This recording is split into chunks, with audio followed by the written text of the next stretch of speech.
Joining us today on India Upfront is Acharya Pramod Krishnam, the person who the Prime Minister referred to, who was actually expelled from the Congress for 6 years because he decided to attend the Pran Pratishtha. आचार्य जी, आपने जो manifesto के बारे में बोला है, जो बार बार ये कहा जा रहा है कि कांग्रेस का मैनिफेस्टो मुस्लिम लीग जैसा है, ऐसा क्यों? It was the original nationalist party, पर उसके मैनिफेस्टो को मुस्लिम लीग का क्यों कहा जा रहा है?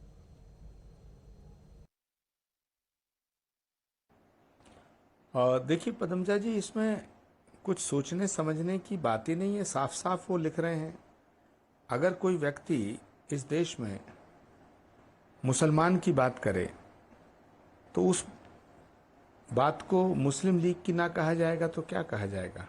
कांग्रेस पार्टी वो पार्टी है जो हिंदू की, मुसलमान की, सबकी बात करती थी, लेकिन ये पहला ऐसा मौका है।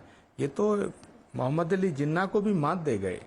ये वो कांग्रेस नहीं है जो महात्मा गांधी की कांग्रेस थी।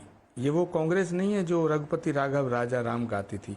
इन्हें तो राम के नाम से नफरत है।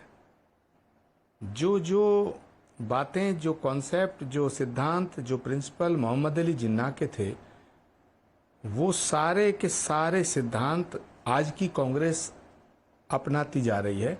इसलिए मैंने कहा है, और मैं ये भी कहना चाहता हूं कि कांग्रेस पार्टी का जो मैनिफेस्टो है उसे देख के ऐसा लगता है कि मोहम्मद अली जिन्ना अभी जिंदा है, मरा नहीं है।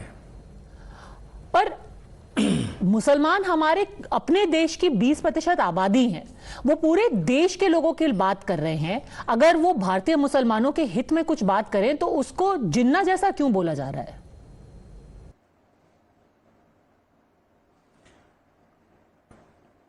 हिंदुस्तान के हित में बात कौन करेगा? मैं तो कह रहा हूं हिंदुस्तान के हित में बात करने का वक्त है। क्या कभी प्राइम मिनिस्टर नरेंद्र मोदी ने यह कहा है कि वो सिर्फ हिंदुओं के प्रधानमंत्री हैं या हिंदुओं के हित की बात करनी चाहिए? कभी प्रधानमंत्री मोदी ने यह बोला है कि सिर्फ मुसलमानों की बात करनी चाहिए या सिखों की बात करनी चाहिए? ये सब हिंदू और मुसलमान सब हिंदुस्तानी हैं। हम क्यों नहीं हिंदुस्तान की बात कर सकते? कांग्रेस हिंदुस्तान की बात कब करेगी? ये कांग्रेस वो कांग्रेस है जो पूरब से पश्चिम, उत्तर से दक्षिण, कश्मीर से कन्याकुमारी तक हिंदुस्तान की बात करती थी, हिंदुस्तान को आज़ाद कराने की बात करती थी, हिंदुस्तान की आज़ादी की लड़ाई की बात करती थी।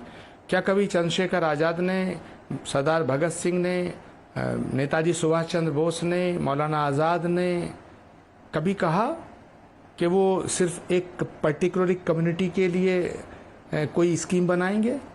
देखिए, ये मैं आपको कहना चाहता हूं, ये कांग्रेस पार्टी अब वो कांग्रेस नहीं रह गई है जो बलिदानियों की कांग्रेस थी, जो त्यागी तपस्वियों की कांग्रेस थी, जो देशभक्तों की कांग्रेस थी। अब ये कांग्रेस महात्मा गांधी के रास्ते से भटक करके वामपंथ के रास्ते पे आ गई है, मार्क्सवादियों के रास्ते पे आ गई है। तो इस कांग्रेस में राम के लिए कोई गुंजाइश नहीं, कोई जगह नहीं, सनातन के लिए कोई जगह नहीं, हिंदू धर्म के लिए कोई जगह नहीं, हिंदुत्व के लिए कोई जगह नहीं। जो सनातन की बात करेगा, जो राम की बात करेगा, जो भारत माता की जय का नारा लगाएगा, जो वंदे मातरम बोलेगा, वो कांग्रेस में नहीं रहेगा। उसे कांग्रेस से निकाल दिया जाएगा। उसकी कांग्रेस में कोई जगह नहीं है। आज कांग्रेस भारत विरोधी नारे लगाने वालों के कब्जे में आ चुकी है। इसलिए मैंने ये कहा कि जो कांग्रेस का मैनिफेस्टो है, ये ना तो महात्मा गांधी का मैनिफेस्टो लगता है, ना मल्लिकार्जुन खड़गे का, ये तो मोहम्मद अली जिन्ना का मैनिफेस्टो लगता है। पर यह भी कहा जा सकता है कि जब प्रधानमंत्री मंदिर की प्राण प्रतिष्ठा में जाते हैं तो हर कोई उससे सहमत होता है, कहते हैं कि भाई ये उनकी अपनी निजी श्रद्धा है। अगर कांग्रेस सिर्फ 2-3 पॉइंट्स, उन्होंने क्या बोला है? उन्होंने ये कहा है कि सारे लोगों के धर्म निरपेक्ष तरीके से उनको खाने की, पहनने की आजादी देंगे। तो उसमें मुस्लिम तुष्टीकरण या मुस्लिम लीग, मैं फिर से यही पूछूंगी, मुस्लिम लीग की बात किधर से आती है? अगर प्रधानमंत्री मंदिर जा सकते हैं, प्राण प्रतिष्ठा में बैठ सकते हैं, तो फिर कांग्रेस मुसलमानों की हक की बात क्यों नहीं कर सकती? नहीं, फिर वही सवाल लौट के आ रहा है और वही मैं जवाब दूंगा। मुसलमानों को मुसलमान क्यों समझा जा रहा, उन्हें हिंदुस्तानी क्यों नहीं समझा रहा? कब तक मुसलमान को इस देश से अलग काट के रखना चाहते हैं आप? हिंदुस्तान के मुसलमान को हिंदुस्तानी कब समझेंगे आप? मैं तो ये कहना चाहता हूं, मैं कहना चाहता हूं कि सिर्फ मुसलमान की बात करना या हिंदू की बात करना, मैं तो अगर कोई ये कहेगा कि इस देश में सिर्फ हिंदुओं को आप आज़ादी दे दो, हिंदुओं को लिए आप ये स्कीम लगाओ, मैं उसका भी समर्थन नहीं करूंगा। मैं तो साफ कह रहा हूं, आप ये कह कैसे सकते हैं कि मुसलमानों को हम ये स्पेशल हक देंगे या हम उनका ये ख्याल रखेंगे? अरे भाई, मुसलमान हिंदुस्तान का है, हिंदुस्तानी है। हिंदुस्तान का बच्चा बच्चा हिंदुस्तान की स्कीम पर, हिंदुस्तान की मिट्टी पर, हिंदुस्तान पर उसका पूरा अधिकार है। तो आप इसको कैटेगराइज क्यों करना चाहते हैं, क्यों डिवीजन करना चाहते हैं? देश की आज़ादी के 70-75 साल बाद भी आज अगर आप सिर्फ मुसलमानों की बात करेंगे तो आप मुस्लिम लीग तो कहलाए जाएंगे। अगर आप सिर्फ मुसलमानों की बात करेंगे तो पाकिस्तान में और आप में अंतर क्या रह गया? मोहम्मद अली जिन्ना भी यही कहता था, मुसलमान मुसलमान मुसलमान मुसलमान। ओवैसी भी यही कहते हैं, मुसलमान मुसलमान मुसलमान मुसलमान। मुस्लिम लीग भी यही कहती है, मुसलमान मुसलमान मुसलमान। मैं ये कह रहा हूं कि मुसलमान हिंदुस्तान का नागरिक है, हिंदुस्तान की मिट्टी में पैदा हुआ, हिंदुस्तान की मिट्टी में मरेगा, तो उसे आप मुसलमान कह करके अलग मत करो हिंदुस्तान से, उसे हिंदुस्तान का समझो। तो स्पेशल फैसिलिटीज देने का कोई मतलब ही नहीं बनता। ना आप विशेष अधिकार हिंदुओं को दो, ना आप मुसलमान को दो। जो अधिकार हैं सबके समान होने चाहिए। जहां तक मंदिर और मस्जिद जाने का सवाल है तो जिसका मन करे मंदिर जाए, जिसका मन करे मस्जिद जाए। अब राहुल गांधी जी की इच्छा या कांग्रेस पार्टी के किसी व्यक्ति की, किसी नेता की इच्छा नहीं है कि वो अयोध्या जाए तो मत जाए। अगर आपको अयोध्या से चिढ़ है तो हो, आपको हिंदू नाम से चिढ़ है तो हो, आपको राम से चिढ़ है हो। हम कब कहते हैं कि आप अयोध्या जाओ? राम मंदिर का निमंत्रण आया, आपने ठुकरा दिया। किसने कहा गलत? तुम्हारी मर्जी, ठुकरा दो। जिनकी श्रद्धा थी वो गए, मैं गया, राम मंदिर में गया। मुझे कांग्रेस पार्टी ने 6 साल के लिए निष्कासित किया सिर्फ इसलिए कि मैं राम मंदिर की प्राण प्रतिष्ठा में गया।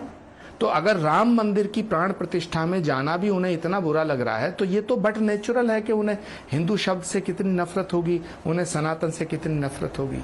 आखिर में आपसे मैं पूछना चाहती हूँ कि क्या ये थोड़ा सा कोइंसिडेंटल नहीं है कि इलेक्शन जैसे ही करीब आते हैं वैसे ही अचानक से मुस्लिम लीग, मुसलमान, मंदिर, पाकिस्तान, हर चीज सडनली इलेक्शन कैंपेन में आ जाती है? जैसे कि आपने बोला कि उनको जाकर के रावलपिंडी से कंटेस्ट करना चाहिए, ये पाकिस्तान अचानक से इन्वोक करना कोइंसिडेंस नहीं है?